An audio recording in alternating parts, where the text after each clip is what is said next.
and thank you so much for joining us on Real Estate and the Economy this week. My name is Jared Uraine with the Uraine Ordonez 5 Diamond Group here at Vice Realty. And of course, the man, the myth, the legend, Miguel Francis, the Blind Economist, is helping us break down this week's activity in the real estate market, as well as the economy. Mike, how are you, sir? I'm still processing myth. I'm still working that out. Yeah, I'm doing pretty good.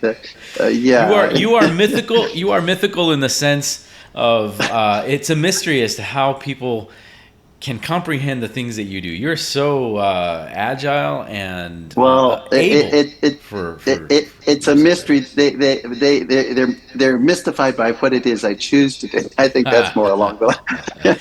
Why in the world did he do that?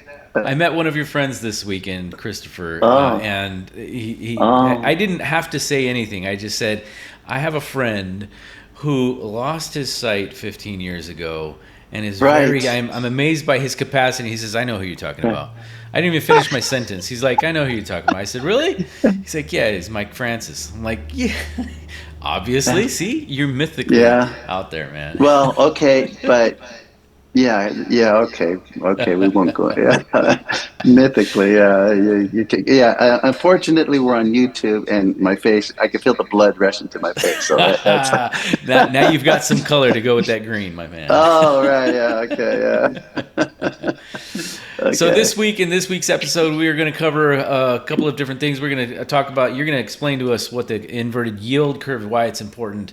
We're going to cover the economic forecast of what's about to happen this week in the economy, and also what made news this past week as a conversation we had a few weeks ago, the possibility of a soft landing. We'll talk about that.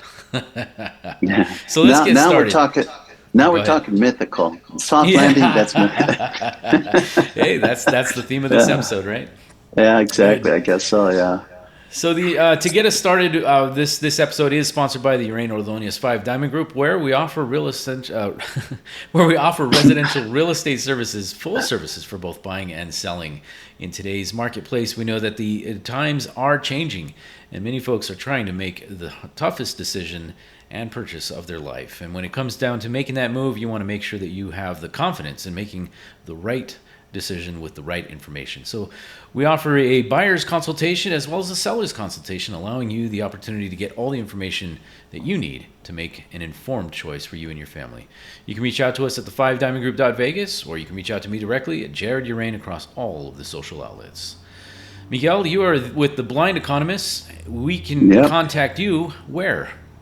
Well, YouTube and Twitter and LinkedIn and Instagram and there's another one. There's 5 of them. I can't remember them all, but all the social media, and if you just search Google for the Blind Economist, I show up in position 1 on LinkedIn, position 2 on YouTube. And so I'm on all of those tabs. And for those that are watching this episode for the first time, meeting you for the first time, you are actually blind. You've lost your sight 15 years ago.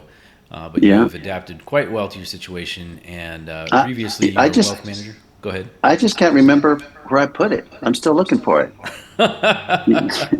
I lost it 15 years ago. I simply misplaced it. Yeah, I was in wealth management at J.P. Morgan. That's kind of where you were going. I was CEO of E Mortgage Corporation. I was CEO of Land Inc., and I was CEO of North Star Insurance and Investment. And I've been watching the market since the mid-'80s. How old were you in the mid-'80s? Mid-teens. Okay, there you go. Not bad. So, yeah. I've been watching the market since about that time. Cool. So help us understand the conversation that's out there today is the inverted yield curve and how long it's been going in this capacity, and why it contribute and how it might contribute to a soft landing or not. Explain to us first, what is the inverted yield curve and why is it important?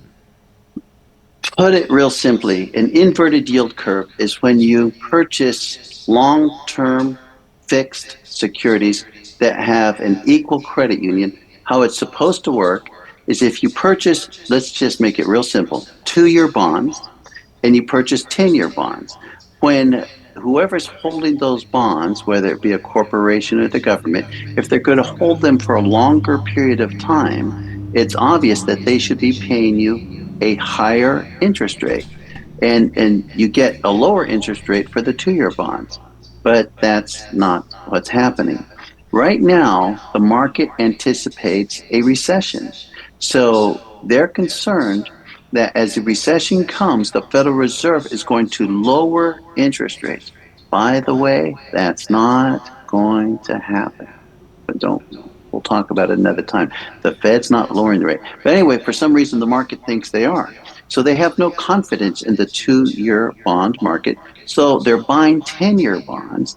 And it's a supply and demand thing. The more people that buy 10-year bonds, it brings that yield, that return down. And because not enough people are buying 2-year bonds, they have to offer a higher interest rate. So an inverted yield curve is when the shorter term bonds are paying a greater amount than the 10-year bonds. And the spread right now, I can't remember the spread is. It's huge. It's like 3.5. There's a big. No, it's not quite that much. The spread is about 100 basis points, about 1%, and that's an inverted yield curve. So your next question, I'm guessing, is why does it matter? Yes. Is that okay? Right. The inverted yield curve has been a very powerful predictor of recessions over the last 100 years, with about a dozen inverted yield curves. Only twice has there been an inverted yield curve that did not lead to a recession. Once was in 1963, and the economy managed to be strong, and that was due to the fact that they were entering the Vietnam War. There was a lot of manufacturing going on. Everybody was working. So they had that inverted yield curve, but they avoided a recession at that time. And then there was another inverted yield curve where there was no recession, and that was 1998. But what happened in 1998 was the Russian government collapsed and went bankrupt financially. So the market was worried about it, but the market plowed through it without a recession. But it wasn't an official recession. It was a softening of the market in 1998. And then, but every other inverted yield curve going back, 100 years, about a dozen of them. So the other 10 all led to a recession. And I'll give you a couple that everybody knows about. Of course, there was an inverted yield curve in 2005, which led to the Great Recession, in 2007 to 2009. And my favorite example of an inverted yield curve that led to a period of economic downturn was in 1929, which led to the Great Depression. Right. So those are examples of time. The conversation about the inverted yield curve requires 2 points of interest. What are the most common, or the 2 points of interest that we're talking about in this scenario? Well, people are thinking that we're now going to go into the third time, possibly, in the last 100 years, where we possibly could. We have an inverted yield curve right now, where the short-term bonds are paying higher than the long-term bonds, right? But it's and that's possible. a 2-year versus a 10-year. Yes, that's right. That's the numbers they typically look at. So it's possible that we can exit this inverted yield curve without going into a recession, but possibly softening of the economy, but not an official recession. GDP numbers are real strong. And today we're going to talk about how employment numbers are real strong. And that's what's forecasted to come out later today at 10 o'clock. Today is Tuesday, the August 1st.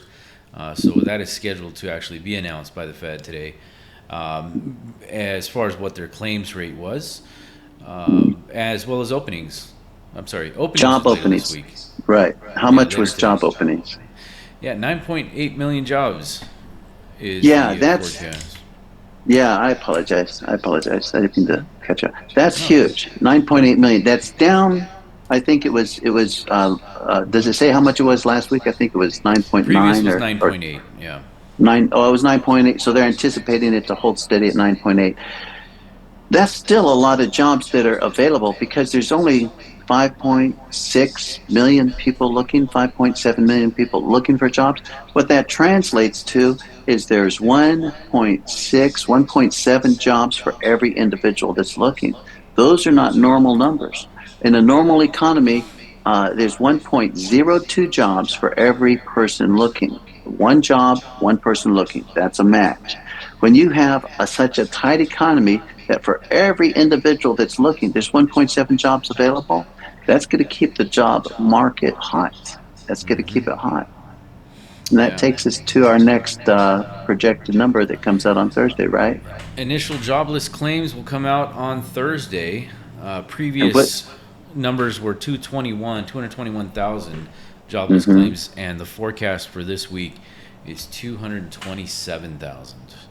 So an extra 6,000 in an economy as large as the United States is almost meaningless. That you can just call that even money. And so all that's saying is we have a hot job market, which leads us to Friday. Tell me all about Friday, my brother. And so on Friday we have the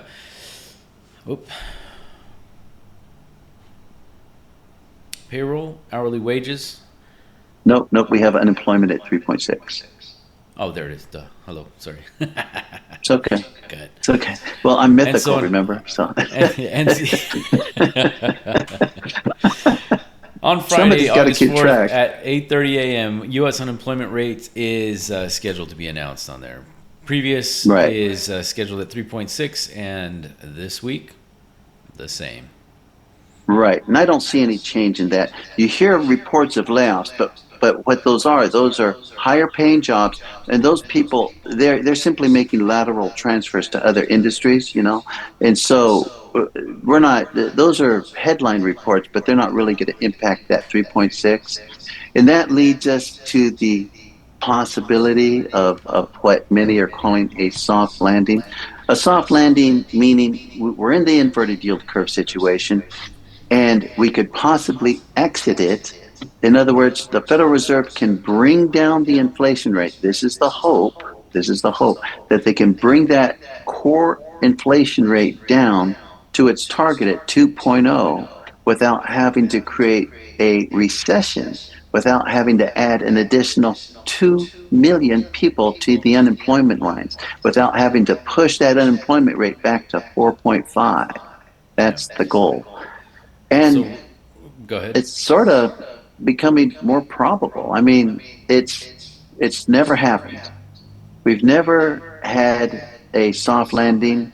In 1998, they did not move into a recession, but they did have a weakening of the economy. I take it back. It's not that. Yeah, in 1963, the inverted yield curve did not lead to a recession, but there was a war that kind of Yeah, help saved the stabilize. economy. Yeah, Right. right, right. So Reuters reported last week that the Fed Chair Jerome Powell said that the bank's staff no longer forecasts a recession. They do have a quote shot for inflation to return to target without high level of job losses. So it seems like at the highest levels that possibility is there, and Mhm. if they're aiming for it, well, it might actually happen. It might happen. We might see that fruition come to play. Now, That the famous Go line ahead. that we've got here, Michael,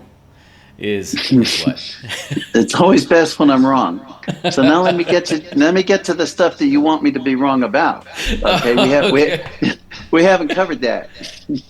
All right, great. We have a soft landing. That's good, right? When if and I'm saying when because I believe it is going to happen. When if unemployment comes in at 3.6 on Friday, well, guess what? Core inflation is still, core CPI is still at 4.8. Core PCE is still at 5.3. But when unemployment comes in at 3.6, that's going to give the Federal Reserve, confidence that they can continue to raise the rate to bring down inflation to its target of 2.0. So here's the part you want me to be wrong about. They're going to raise that rate for sure. Well, I shouldn't say for sure. It's quite probable. We have a high level of confidence. So the rate will go up in September, a very high level of confidence. True. And thank you. What did I say? September? It's September. It's going to go up. We have a high level of confidence that the Fed is going to hike.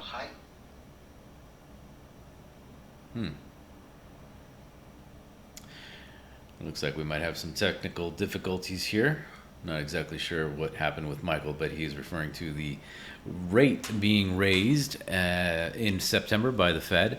And that is going to contribute to additional costs as we are currently experiencing right now. And of course, America is really just adapting to these higher costs, and that is contributing to a different scenario. Well, we'll get back to Michael Miguel as he gets reconnected, and it's more than likely a dead battery. But that does it for this episode of Real Estate and the Economy this week. Whoa! And before we terminate that, you jumped right back in. I'm back. Yeah. Is that what makes me mythical? See? Okay. Added to the myth. I like it. Okay. So we lost you at September, raising the rate.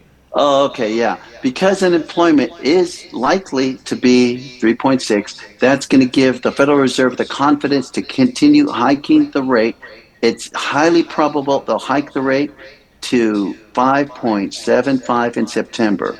If core PCE numbers and core CPI numbers do not come down sufficiently, and so far they have not, right? Then that's going to give the rate the confidence, as long as those unemployment numbers are strong, to raise the rate possibly again in November. They're not going to do it every month. They're spreading it out now. Here's the takeaway for the clients of the Five Diamond Group.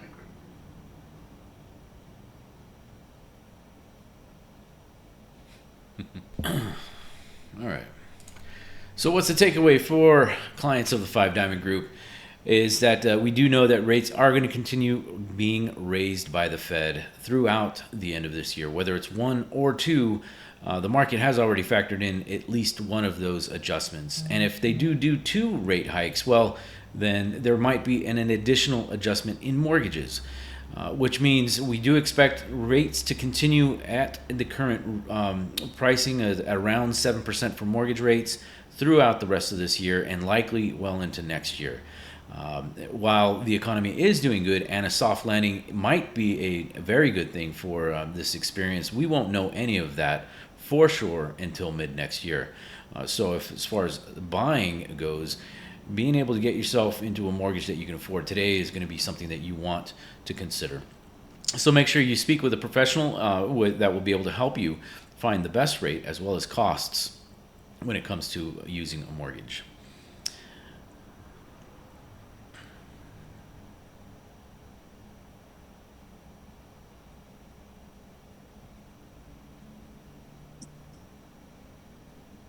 Are you there?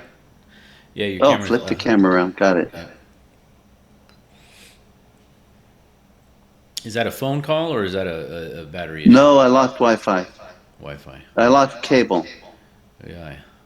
Yeah. I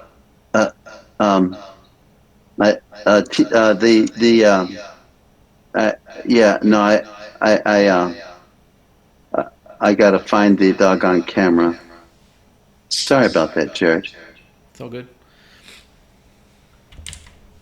I'm rushing and I'm trying to do this quickly and it's taking me longer. But anyway, I actually completely got knocked off the whole thing because I lost Wi-Fi.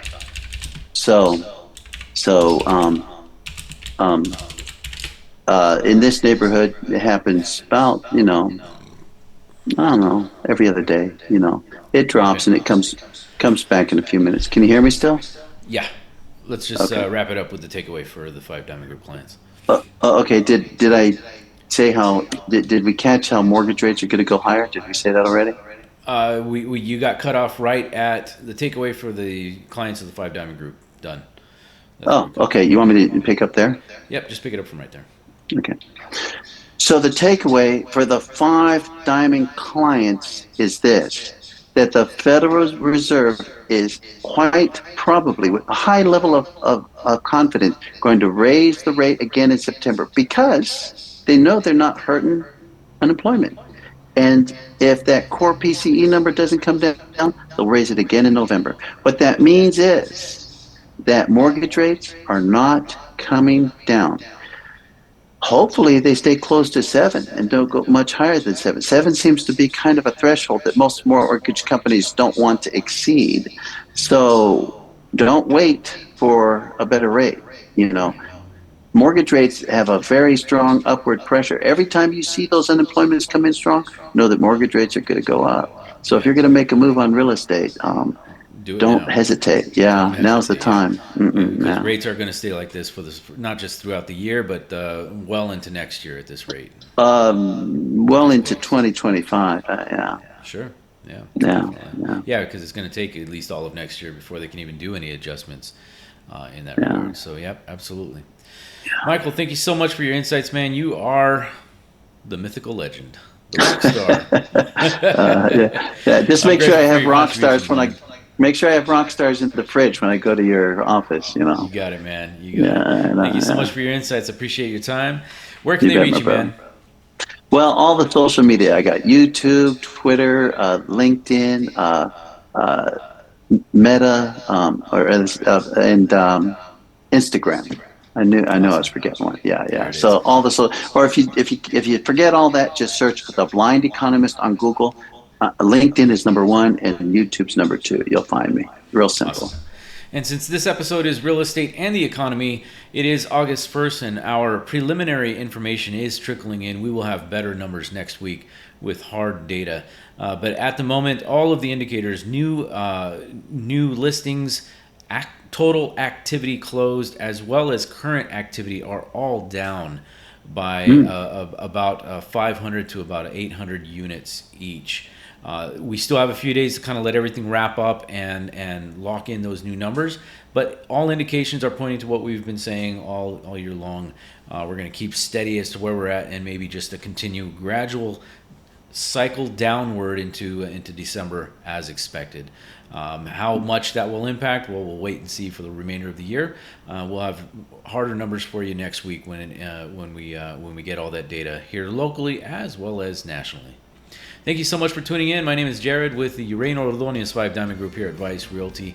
I want to thank you so much for watching this episode. Please feel free to share, subscribe, hit the reminder bell, or follow us on any of the social outlets at 5 Diamond Group. Thank you so much for tuning in.